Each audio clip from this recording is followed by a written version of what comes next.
Warren Buffett recently joined CNBC's Squawk Box to explain why Berkshire Hathaway built a more than $31 billion position in Alphabet, why he personally initiated the investment, and how he now thinks about technology and artificial intelligence. In just a moment, I'll play you the full interview clip uninterrupted. Then I'll break down Buffett's biggest investing lessons, explain what he really meant when he said, "Why should I invest in things I don't understand?" and share my own reaction to some of his most important comments. After that, we'll take those lessons and apply them to two undervalued stocks that I believe deserve a closer look right now. Let's hear what Warren Buffett has to say. Berkshire Hathaway now holds a more than $31 billion stake in Alphabet. That's a position that the conglomerate started to build in the third quarter of 2025, but it really ramped up this year after Greg Abel took over as CEO of Berkshire. In fact, just last month, it added $10 billion as part of a private stock purchase of those Alphabet shares. Now, there's been a lot of speculation as to who decided to purchase those shares, with many pointing to the stake as a sign of how Greg Abel will be putting his mark on the Berkshire portfolio. I asked Buffett whose idea it was to buy the tech giant. I initiated it. But, I mean, I normally wouldn't give you an answer on something like that, but I will because I am not doing anything that he doesn't approve of. He's not doing anything I don't approve of. We talk all the time. Well, every day. I mean, but he is the decider. And getting back to Alphabet or Google, it's probably number 5 or 6. Well, I thought it was number 3 if you consider the $10 billion private placement that would go along with that, because that would put it north of $31 billion. Yeah, but we've got the Burlington Northern Railroad, which is certainly worth far more money than that. So you're counting fully owned companies as well. You know, I mean, we are always making the choice between whether we'll buy marketable securities or the company. We look at it the same way. There are some minor exceptions to that. We can't set dividend policy, for example, if we don't own it. But the chances of those being material, the important thing is to buy a good business and to buy it on the right terms, and they get a right person to run it. Okay, but you've quickly grown a north of $30 billion investment in Alphabet. That puts it, in terms of those companies that you own pieces of, behind only Apple and American Express. So Coca-Cola would be smaller, Bank of America would be smaller? It's kind of close. But if you take Coca-Cola, which we've owned, 45 years, whatever it may be, we don't have a thing to do with running that business, but it's a very good business. And when I say a very good business, I mean something that you can expect to earn high returns on capital over a long period of time. Now, the question is, when you get into Google, or any of the AI companies, you're putting out huge amounts of money. And I can put huge amounts of money into government bonds and get, 20 or 30 or 40 billion dollars a year in terms of payments from them.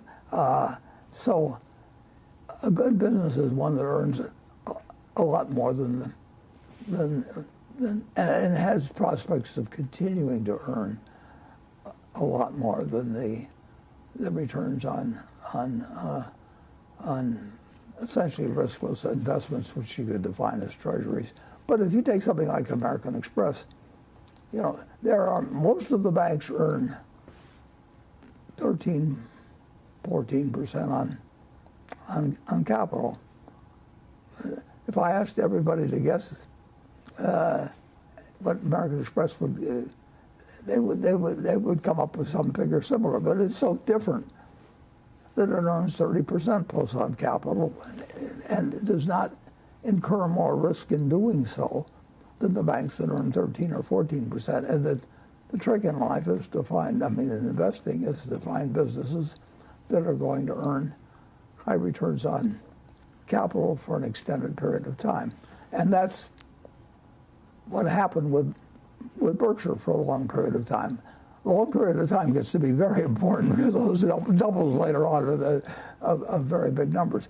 But Charlie Munger, my partner for decades, he just pounded the idea that it wasn't a good business just because it was doing sexy things or whatever it might be, but if it wasn't earning real cash, that it would or be expected to do it in a very short period of time, and just be able to distribute it if it wanted to. Better yet, if it could reemploy it as a business, it was even better than one that had the ability to earn high returns, but you couldn't deploy the excess capital of those returns.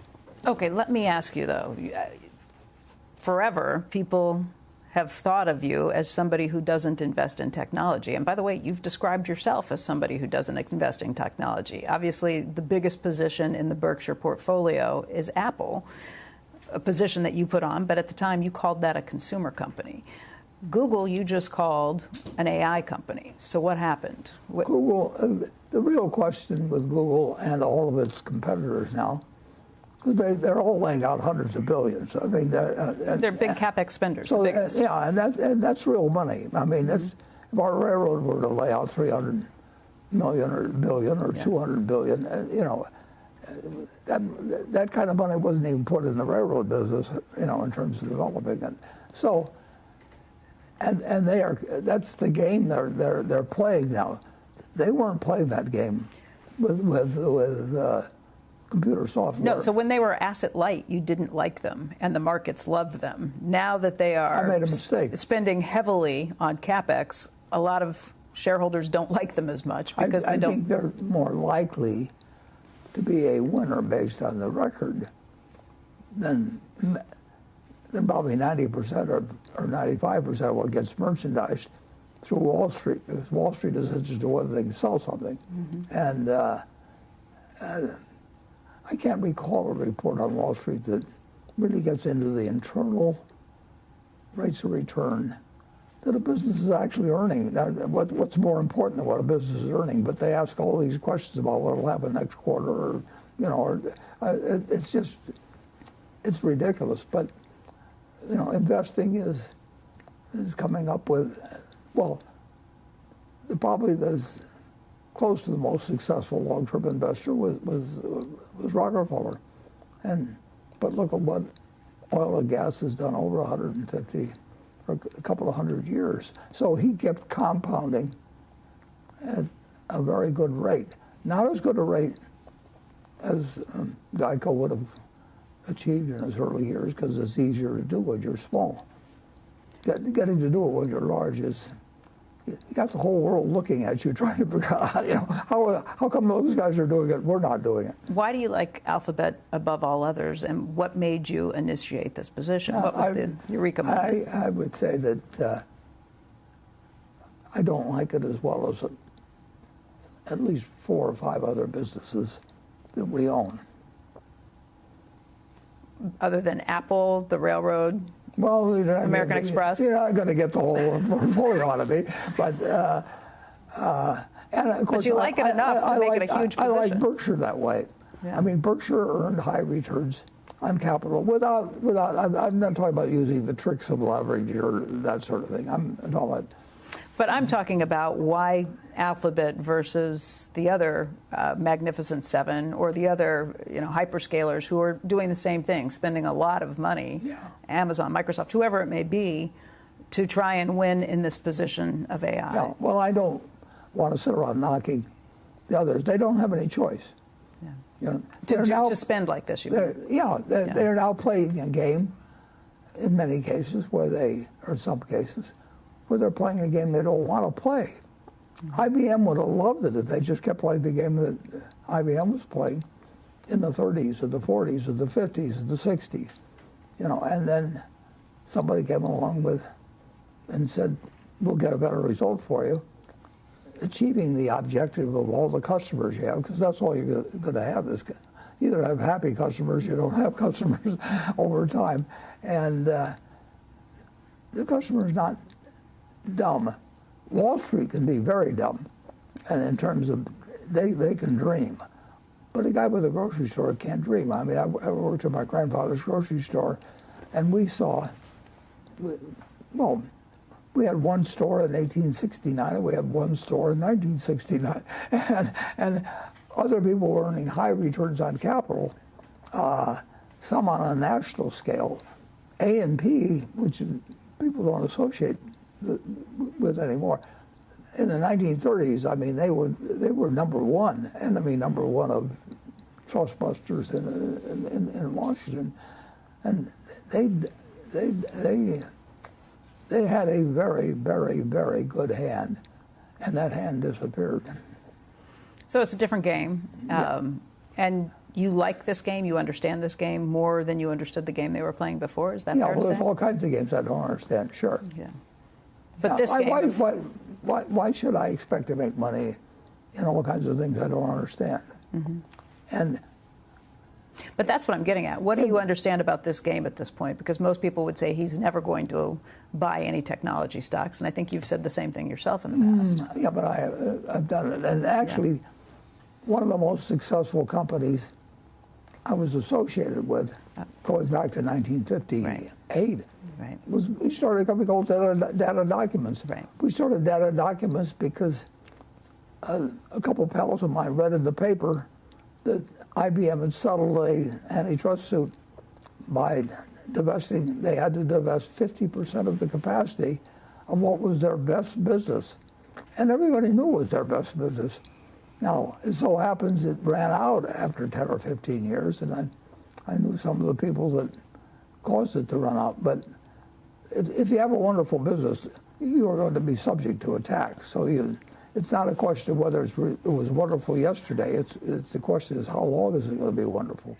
What really stood out to me in this interview is that Warren Buffett didn't reveal a new investing strategy. If anything, he proved that his philosophy hasn't changed at all. The biggest surprise was hearing Buffett confirm that he personally initiated Berkshire Hathaway's more than $31 billion investment in Alphabet. Many people assumed this was Greg Abel's first major move as Berkshire's new CEO, but Buffett made it clear that the idea started with him.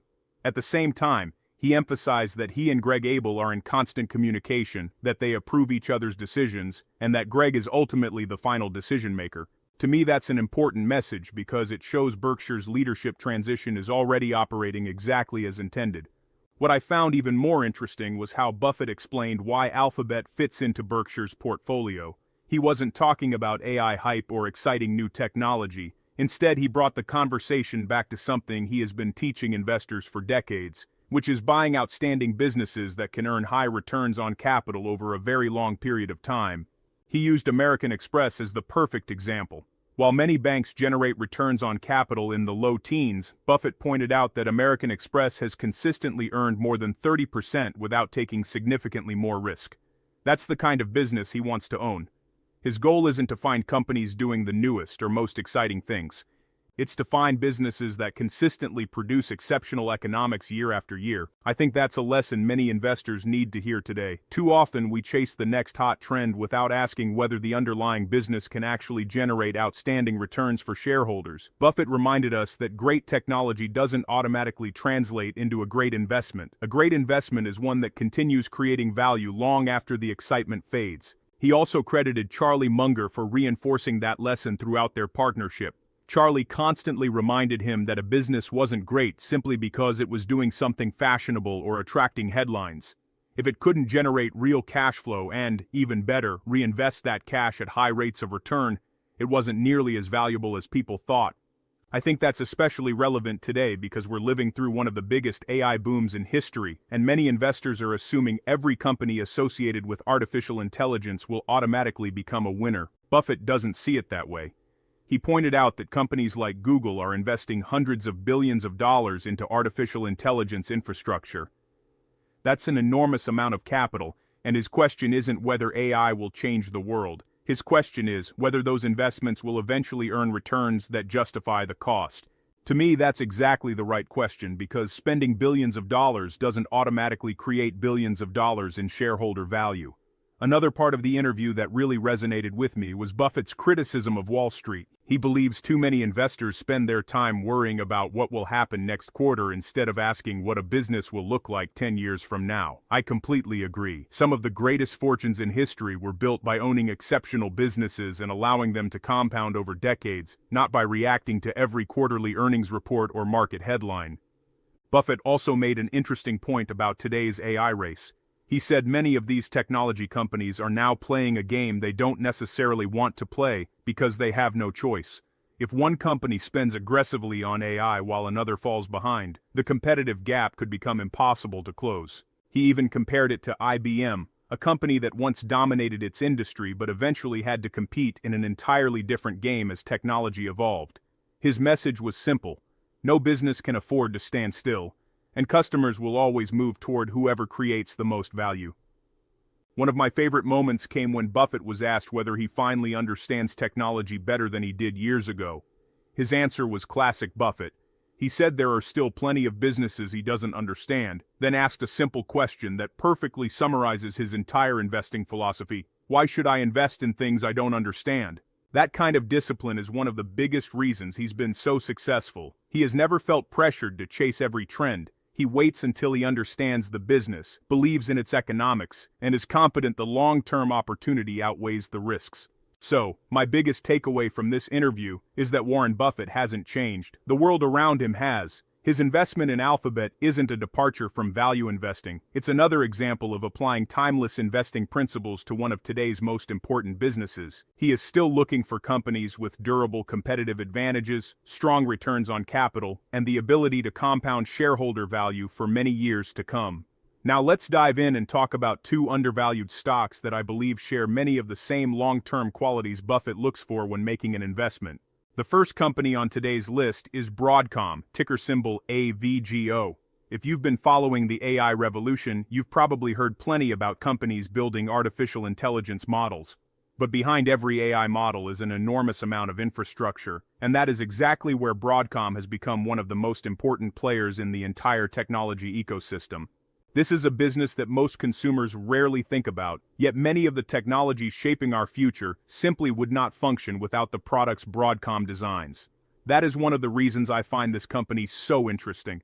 Some of the best investments are businesses that quietly dominate critical parts of the economy while staying out of the spotlight. They become essential rather than fashionable. When that happens, they often develop durable competitive advantages that are very difficult for competitors to challenge. Broadcom fits that description remarkably well. Instead of chasing every new technology trend, Broadcom has built an impressive collection of semiconductor and infrastructure software businesses that solve mission-critical problems for enterprise customers. Once its products become deeply integrated into a customer's systems, switching to another supplier is often expensive, time-consuming, and risky. That creates a powerful competitive moat. This is exactly the type of business Warren Buffett often talks about. A company that serves an essential role, earns attractive returns on capital, generates strong cash flow, and benefits from customers who have every reason to stay loyal. Morningstar currently gives Broadcom its highest 5-star rating and estimates the stock is trading at roughly a 41% discount to its fair value. For a company of this quality, that immediately grabs my attention because opportunities like this do not appear very often. Even more impressive is the fact that the stock has already gained about 13% this year, yet I still believe shares remain significantly undervalued. That tells you something important.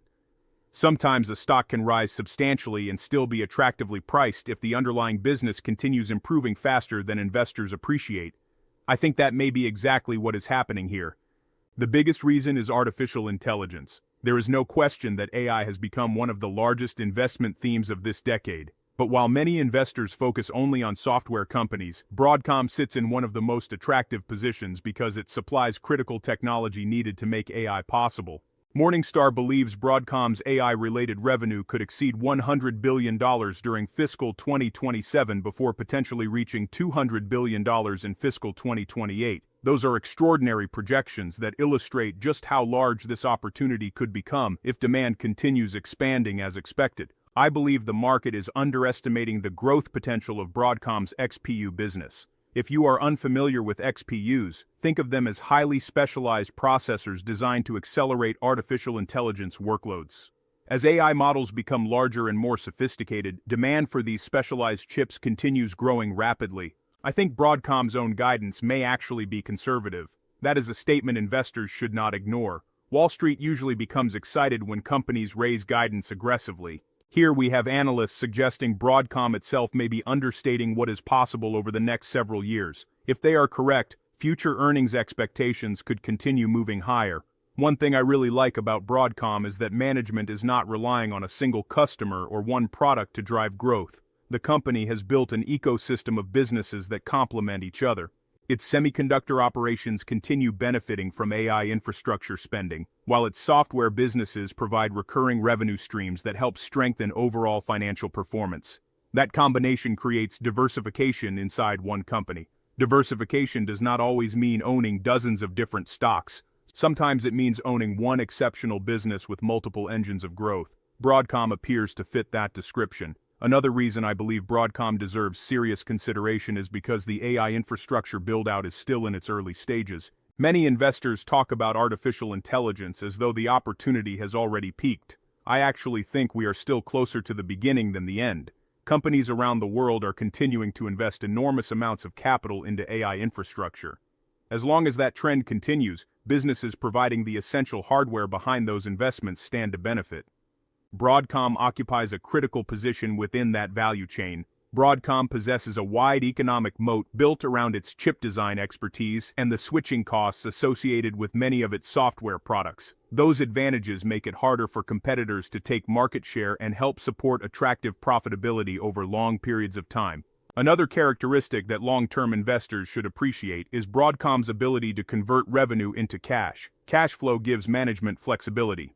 It allows the company to continue investing in research, expand strategically, reward shareholders, and strengthen its competitive position over time. That financial strength becomes especially valuable during periods of market uncertainty when weaker competitors may be forced to cut spending.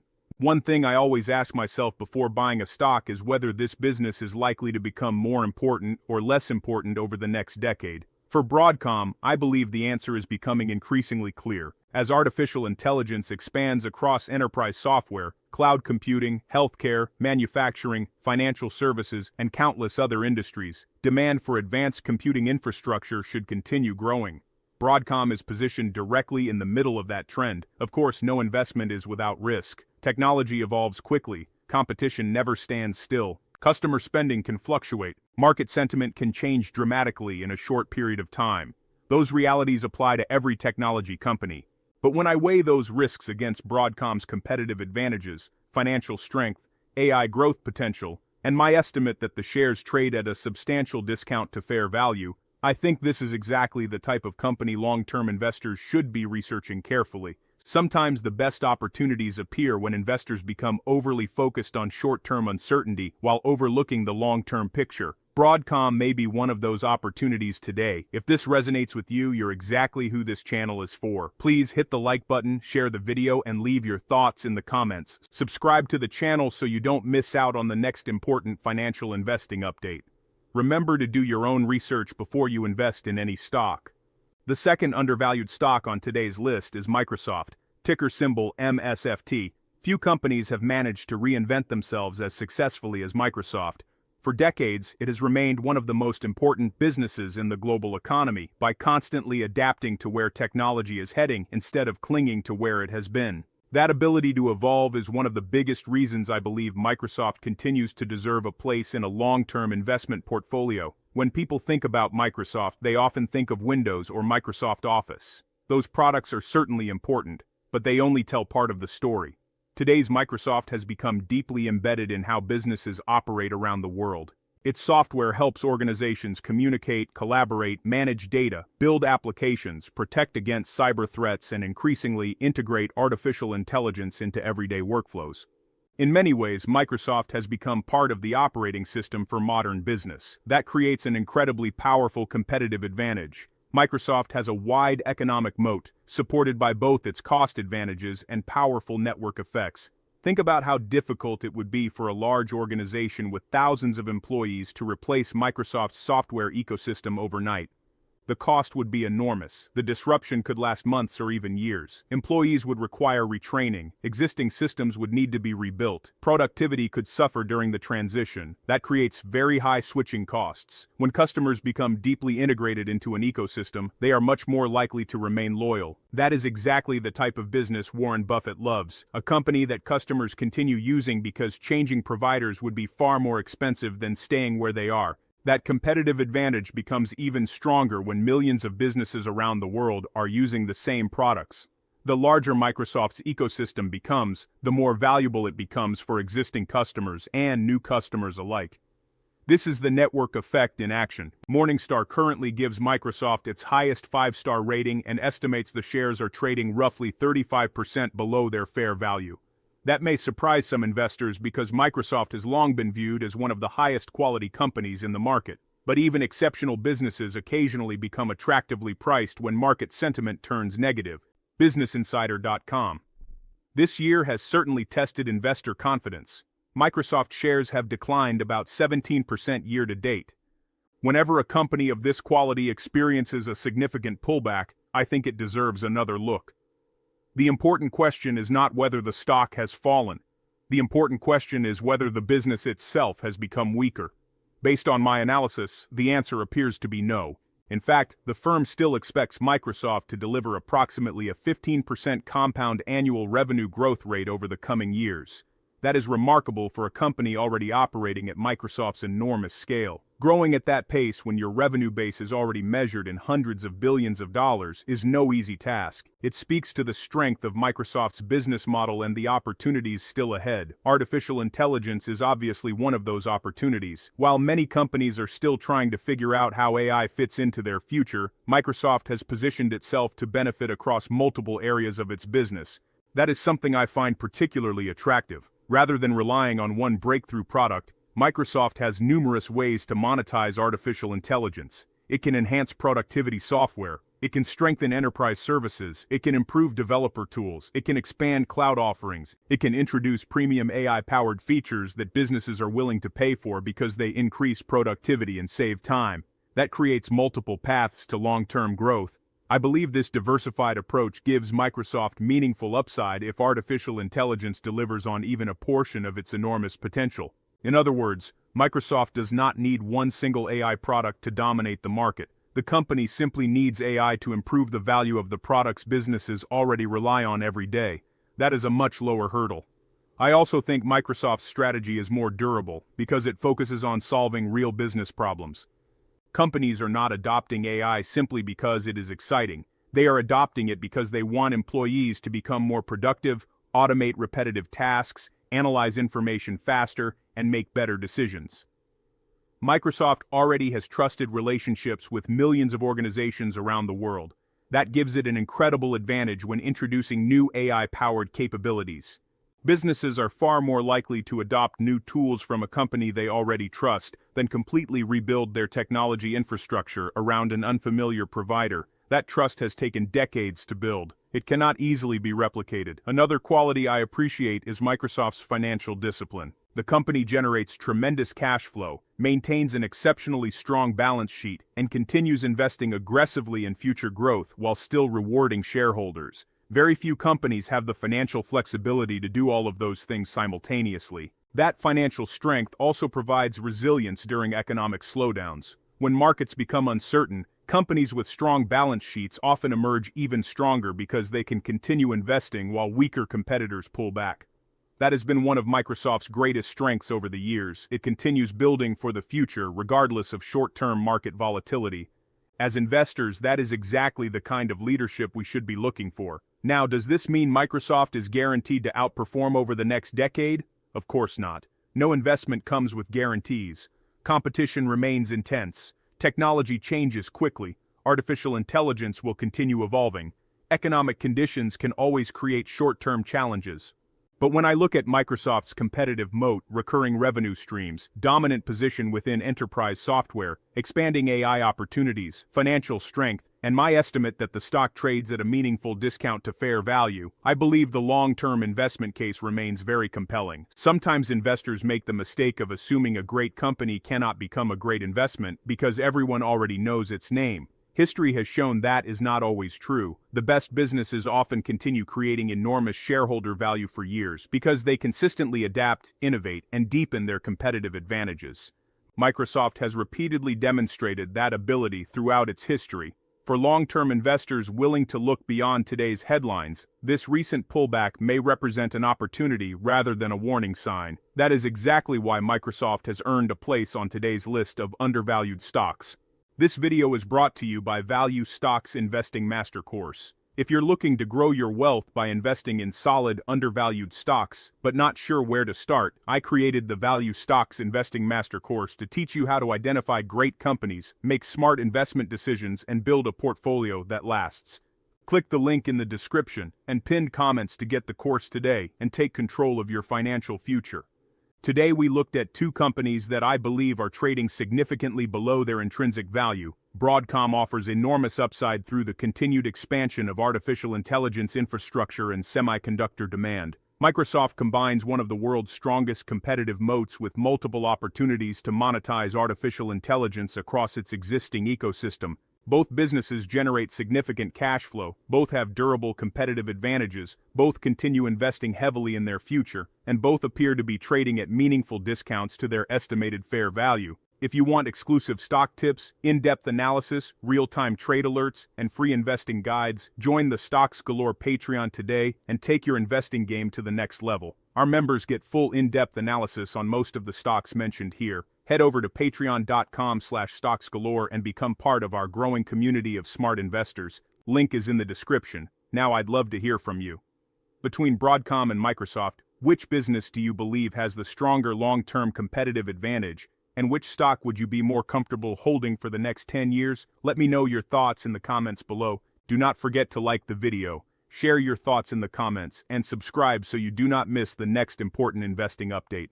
Thanks for watching, and I will see you in the next one.